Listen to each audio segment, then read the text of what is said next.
ناظرین، مسلم تاریخ کی عظیم الشان حکومت یعنی خلافت عثمانیہ کا آغاز کیسے ہوا اور ابتدا میں اسے کتنی مشکلات کا سامنا کرنا پڑا، یہ سب ہم آپ کو اس سیریز میں دکھا رہے ہیں۔ اس سیریز کی 9ویں قسط میں ہم آپ کو بتا چکے ہیں کہ سلطان سلیم اول نے تقریباً 65 لاکھ مربع کلومیٹر پر مشتمل ایک عظیم عثمانی سلطنت قائم کر دی تھی، مگر عروج کے دنوں کی یہ داستان ابھی باقی ہے، کیونکہ سلطان سلیم اول کے بعد جو شخص تخت نشین ہوا اسے تاریخ سلیمان دی میگنیفیسنٹ یا سلیمان اعظم کے نام سے یاد کرتی ہے، اور آج کے اس قسط میں ہم آپ کو انہی سلطان سلیمان اول کے بارے میں بتانے والے ہیں۔ اگر آپ کو ہماری یہ ویڈیو سیریز پسند آئی ہے لیکن آپ نے ابھی تک ہمارے چینل کو سبسکرائب نہیں کیا تو ابھی سبسکرائب کریں اور بیل آئیکن کو بھی لازمی دبائیں تاکہ آپ اس تاریخی ویڈیو سیریز کی کوئی قسط مس نہ کریں۔ سلطان سلیمان اول سلطنت عثمانیہ کے 10ویں فرمانروا تھے، جنہوں نے 1520 سے 1566 تک 46 سال تک حکمرانی کے فرائض سر انجام دیے۔ وہ بلا شبہ سلطنت عثمانیہ کے سب سے عظیم حکمران تھے، جنہوں نے اپنے بے مثل عدل و انصاف اور لاجواب انتظام کی بدولت پوری مملکت اسلامیہ کو خوشحالی اور ترقی کی شاہراہ پر گامزن کیا۔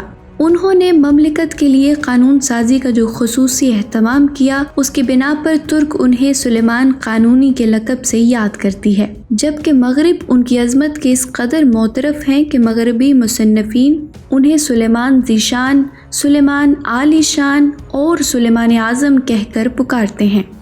ان کی حکومت میں سرزمین حجاز، ترکی، مصر، الجزائر، عراق، کردستان، یمن، شام، بیت المقدس، خلیج فارس اور بحیرہ روم کے ساحلی علاقے، یونان اور مشرقی و مغربی ہنگری شامل تھے۔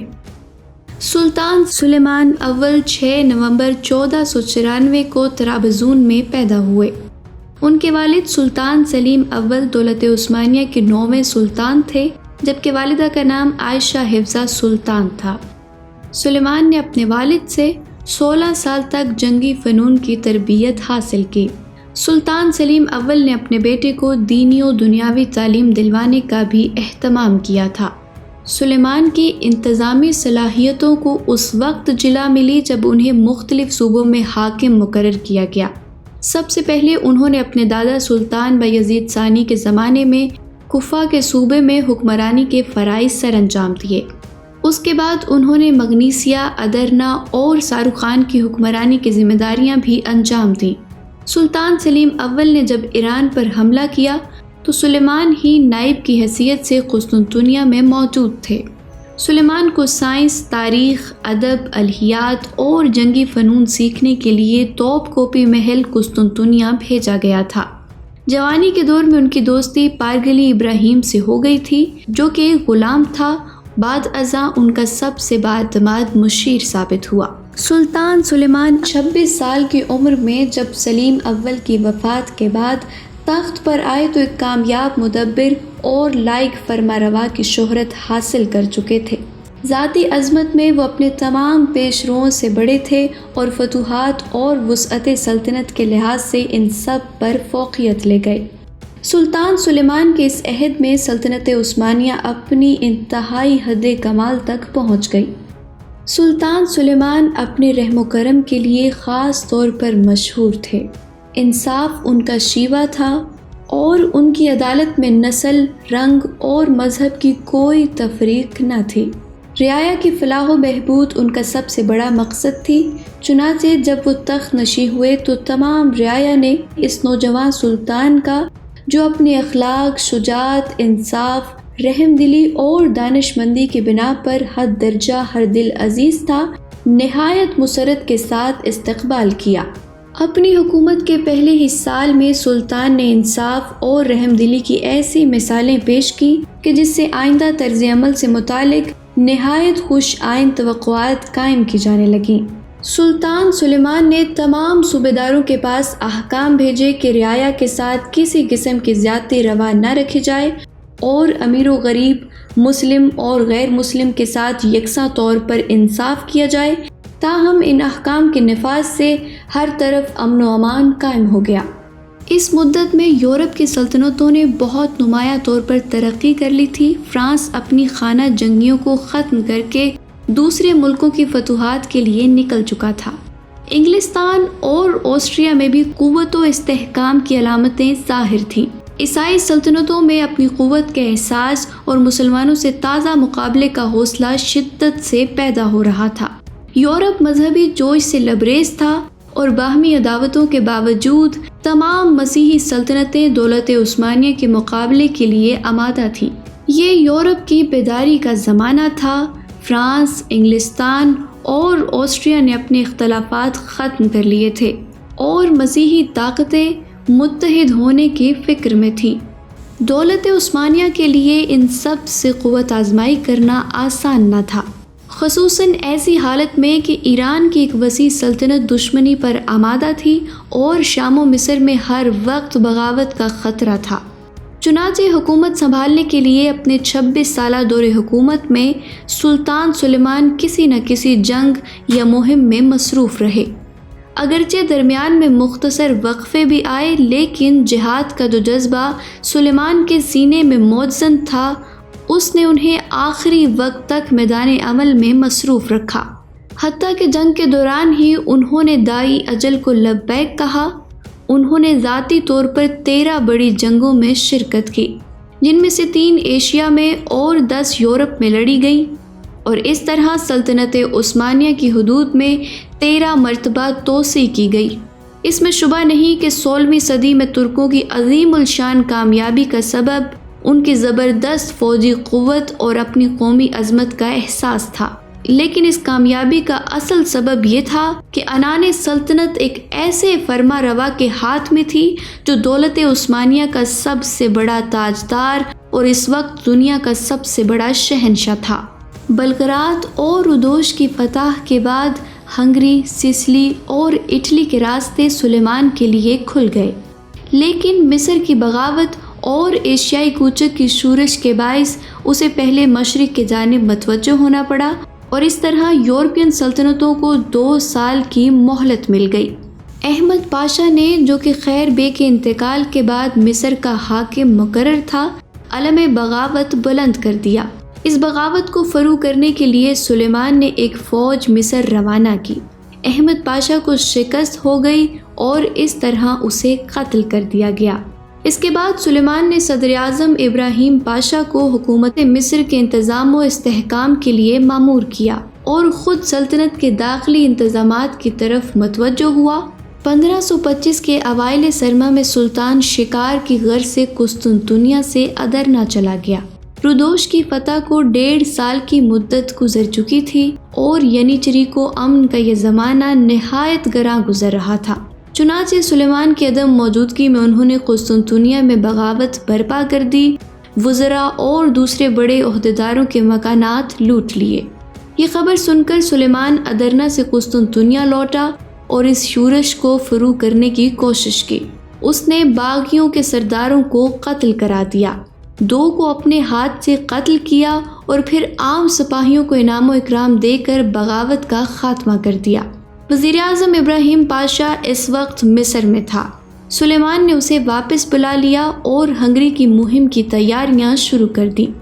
ینیچری کی بغاوت سے اس کو یہ تجربہ ہو گیا تھا، سلطنت کے امن کے لیے اس فوج کو جنگ میں مصروف رکھنا نہایت ضروری ہے۔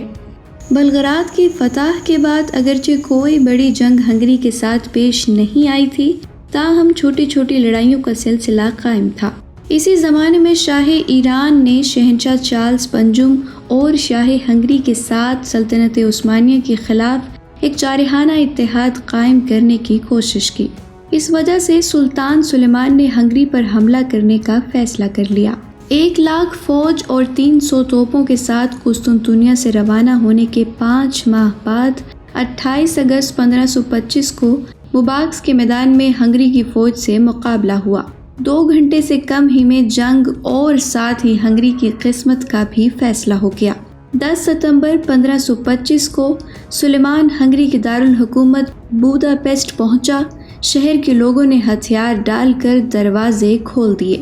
اس کے بعد سلیمان آسٹریا کے مشہور دارالسلطنت ویانا کی طرف بڑھا۔ زاپولیا کو اس کے عہدے پر بحال کیا اور فتنے کی جڑ کاٹنے کی غرض سے آسٹریا کا رخ کر لیا۔ 27 ستمبر کو دارالحکومت ویانا کا محاصرہ شروع کیا۔ یہ محاصرہ موسم کی خرابی کی وجہ سے طویل ہو گیا۔ رسد کی کمی تھی، راستوں کی خرابی کی وجہ سے سلطان کو بڑی توپیں ہنگری میں ہی چھوڑنی پڑی تھیں، اس لیے یہ محاصرہ بے نتیجہ رہا اور سلطان کو واپس آنا پڑا۔ لیکن یورپ کے قلب تک مسلمانوں کے قدم پہنچنے کے باعث ان کی اہل یورپ پر بڑی دھاک بیٹھ گئی تھی۔ 3 سال بعد سلطان نے پھر آسٹریا کا رخ کیا، لیکن صرف ایک مقام گونز کو فتح کرنے میں 3 ماہ کا عرصہ لگ گیا، اور وہاں سے استیریا کو فتح کر کے سلطان نومبر میں قسطنطنیہ واپس پہنچ گئے اور پھر آسٹریا سے عارضی طور پر صلح ہو گئی۔ سلیمان کا چھٹا بڑا حملہ ایران کے خلاف تھا۔ سلطان کے وزیر اعظم ابراہیم نے جولائی 1534 میں تبریز پر قبضہ کر لیا۔ ستمبر میں سلطان بذات خود اس شہر میں فاتحانہ انداز میں داخل ہوئے۔ یہاں سے ترک فوج نے ہمدان کے راستے بغداد کا رخ کیا۔ سلطان بغداد میں 4 ماہ رہے، پھر ایرانیوں نے چونکہ مفتوحہ علاقوں پر دوبارہ قبضہ کر لیا تھا، اس لیے ترک افواج نے ایک بار پھر ایران کا رخ کیا۔ آذربائیجان اور دیگر کئی علاقے فتح کر لیے۔ 17 جنوری 1534 کو سلطان واپس قسطنطنیہ پہنچ گئے۔ اس کے بعد سلطان چند سالوں تک مختلف چھوٹی بڑی مہمات میں مصروف رہے۔ 1547 میں شہنشاہ چارلز پنجم اور فرڈینینڈ نے سلطان سے 7 سالہ صلح کر لی۔ ہنگری اور ٹرانسلووانیا پر سلطان کا قبضہ ہو گیا۔ فرڈینینڈ نے ایک کثیر رقم سالانہ خراج دینے کا وعدہ کیا۔ اس کے بعد چند سالوں میں سلطان نے ایران میں اندر تک حملے کیے۔ بغداد، موصل، یریوان، آرمینیا اور بین النہرین یعنی میسوپوٹیمیا کو اپنی مملکت میں شامل کر لیا۔ ادھر عدن پر قبضہ کیا اور بحیرہ روم میں اپنے طاقتور بحری بیڑے اور امیر البحر خیر الدین باربر وسا کے شاندار کارناموں کی بدولت الجزائر، طرابلس اور بحیرہ ایجین کے متعدد جزیرے فتح کیے۔ اس زمانے میں بری قوت کے اعتبار سے ایشیا یا یورپ کوئی سلطنت دولت عثمانیہ کے برابر نہ تھی، اور بحری لحاظ سے بھی اس کا شمار دنیا کی چند بڑی مملکتوں میں ہوتا تھا۔ ابراہیم پاشا پارگا کا پیدائشی مسیحی تھا جسے بچپن میں ہی غلام بنا دیا گیا۔ وہ اور سلیمان اول بچپن سے ہی گہرے دوست بن گئے تھے۔ 1520 میں سلیمان اول کے تخت نشین ہونے کے بعد اسے مختلف عہدے ملے، جس میں سب سے پہلے وہ مصاحب خاص بنا۔ سلطان سلیمان نے 1523 وزیر اول پیری محمد پاشا کو، جسے اس کے والد سلیم اول نے وزیر اول مقرر کیا تھا، تبدیل کر کے ابراہیم پاشا کو وزیر اعظم مقرر کیا۔ ابراہیم 13 سال تک اس عہدے پر فائز رہا، لیکن 1536 میں سلطان نے ابراہیم پاشا کو سزائے موت کا حکم دیا اور اس کی جانداد بحق سرکار ضبط کر لی گئی۔ سلیمان کی فوج کے ایک ماہر کمانڈر ہونے کے باوجود فارسی اور صفوی سلطنت کے خلاف جنگ میں وہ سلطان کی نظروں سے گر گیا۔ جنگ کے دوران اس نے اپنے نام کے ساتھ سلطان بھی شامل کر لیا، جسے سلیمان نے اپنے لیے سنگین توہین گردانا۔ ان واقعات کی بنا پر 1536 میں اسے سزائے موت دی گئی۔ یہ بھی کہا جاتا ہے کہ ابراہیم پاشا سلیمان اول کی بیوی خرم سلطان کی سازشوں کا شکار ہوا۔ ابراہیم شہزادہ مصطفیٰ جو ماہ دورہ سلطان اور سلیمان اول کا سب سے بڑا بیٹا تھا اور تخت کا ظاہری وارث بھی تھا، اس کو سلطان بنانا چاہتا تھا، مگر خرم سلطان اپنے بیٹے کو سلطان بنانا چاہتی تھی۔ شہزادہ مصطفیٰ کو 6 اکتوبر 1553 کو سلطان نے غداری کے جرم میں موت کی سزا سنا دی، جس کے لیے خرم سلطان نے عرصے سے سازشوں کا جال بن رکھا تھا۔ 1556 میں آسٹریا سے جنگ پھر شروع ہو گئی، جس میں مسیحیوں نے کچھ کامیابیاں حاصل کی۔ سلطان اس زمانے میں بے حد بیمار تھے، انہیں گٹھیا کی شکایت تھی۔ اس کے باوجود مردانہ وار افواج کی قیادت کے لیے نکل آئے۔ آسٹریا کے قلعہ سنکتوار کا محاصرہ 2 اگست 1556 کو شروع ہوا اور 8 ستمبر تک جاری رہا۔ قلعہ فتح ہو گیا اور اس وقت جب لشکر اسلام کامیابی کے پھریرے لہراتا ہوا قلعے میں داخل ہو رہا تھا، لیکن سپاہی اس اندوہناک حقیقت سے بے خبر تھے کہ ان کا محبوب سلطان اب ان کے درمیان نہیں، بلکہ وہ 9 اور 10 صفر بمطابق 5 اور 7 ستمبر کے درمیانی شب ہی انہیں چھوڑ کر اپنے خالق حقیقی سے جا ملا ہے۔ سلطان کی وفات کی خبر وزیر اعظم سقول علی پاشا نے دانستہ مخفی رکھی اور فتح کے بعد اسے عام کر دیا۔ فتح کے شادیانے فوراً موقوف ہو گئے اور فضا سوگوار ہو گئی۔ سلطان کی میت واپس قسطنطنیہ لائی گئی، جہاں خود ان کی تعمیر کردہ مسجد سلیمانیہ میں انہیں سپرد خاک کیا گیا۔ سلطان نے حکومت کے اداروں کا انتظام اس قدر عمدگی سے کیا کہ اسے مثالی انتظام کہا جاتا ہے۔ ان کا دور ایک جمہوری دور تھا۔ انہوں نے شاہی خاندان کے افراد کی بجائے وزیر اعظم سقول پاشا کو نظم و نسق سونپ دیا تھا۔ انہوں نے قانون سازی کی طرف خصوصی توجہ دی، فوج کی نظم و تربیت، فوجی نظام جاگیرداری، زمینی جائیداد کے قوانین، پولیس اور فوج کی خدمات کے عوض جاگیر وغیرہ دینے کا ضابطہ اور آئین مرتب کروایا۔